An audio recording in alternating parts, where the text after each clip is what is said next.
Isayas, Kabanatang 36.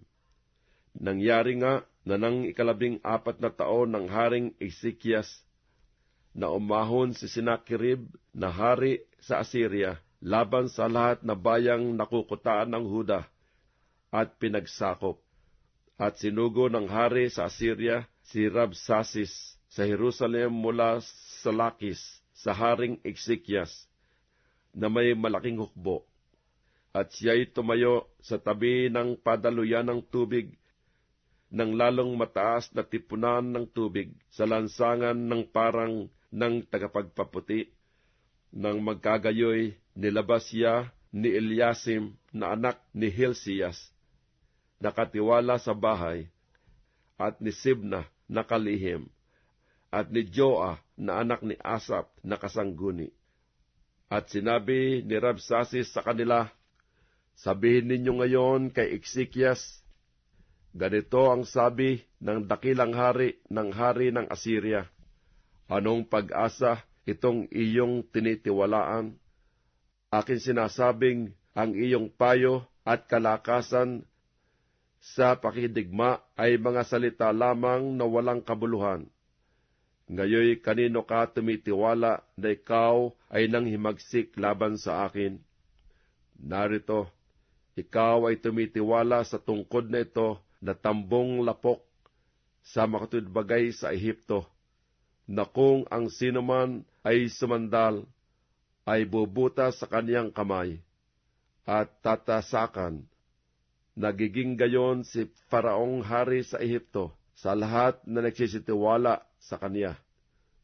Ngunit kung iyong sabihin sa akin, kami ay nagsisitiwala sa Panginoon naming Diyos, hindi baga siya'y yaong inalisan ni Ezekias na mga mataas na dako at na mga dambana, at nagsabi sa Huda at sa Jerusalem, kayo'y magsisisamba sa harap ng dambanang ito?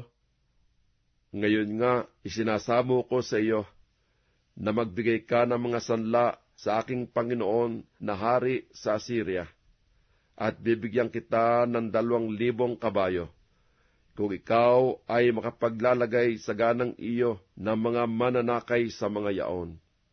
Paano ngang iyo mapagpipihit ang mukha ng isang kapitan sa pinakamababa sa mga alipin ng aking Panginoon, at ilalagay mo ang iyong tiwala sa Ehipto dahil sa mga karo at dahil sa mga mangangabayo? At ako bagay umahon na di ko kasama ang Panginoon laban sa lupaing ito upang lipulin? Sinabi ng Panginoon sa akin, ikaw ay umahon laban sa lupaing ito at iyong lipulin.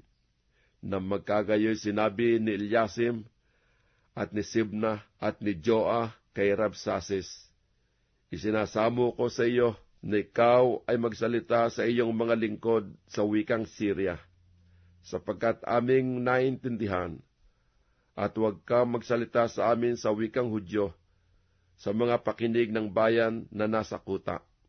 Ngunit sinabi ni Rabsasis, sinugo baga ako ng aking Panginoon sa iyong Panginoon at sa iyo, upang magsalita ng mga salitang ito?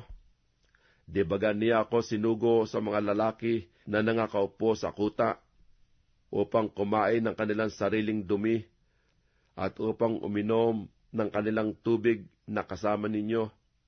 Na magkagayoy tumayo si Rabsasis, at humiyaw ng malakas na tinig sa wikang Hudyo, at nagsabi, dinggin ninyo ang mga salita ng dakilang hari, ng hari sa Assyria. Ganito ang sabi ng hari, huwag kayong padaya kay Ezekias, sapagkat hindi niya maililigtas kayo. O patiwalain man kayo ni Ezekias sa Panginoon, na sabihin, walang pagsalang ililigtas tayo ng Panginoon.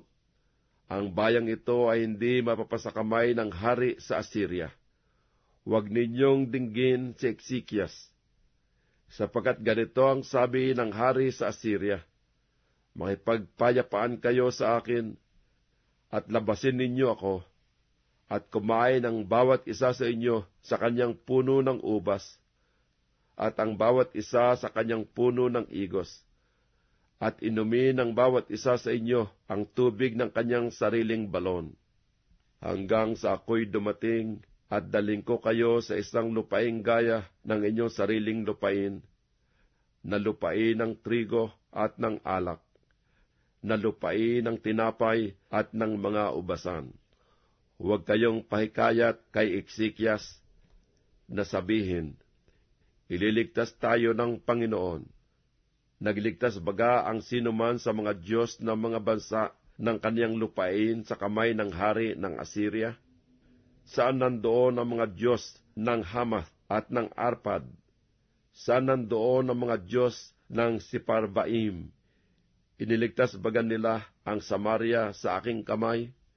Sino sa kanila sa lahat na Diyos ng mga lupaing ito ang nagligtas ng kanilang lupain sa aking kamay, na ililigtas ng Panginoon ang Jerusalem sa aking kamay? Ngunit sila'y nagsitahimik, at hindi nagsisagot sa kaniya ng kahit isang salita, sapagkat inuutos nga ng hari na sinasabi, huwag ninyong sagutin siya, na magkagayoy na paroon si Eliasim na anak ni Helsias, na siyang tagapamahala sa bahay, at si Sibna na kalihim, at si Joa na anak ni Asap na kasangguni, kay Ezekias na ang kanilang suot ay hapak, at isinaysay sa kanila ang mga salita ni Rabsasis.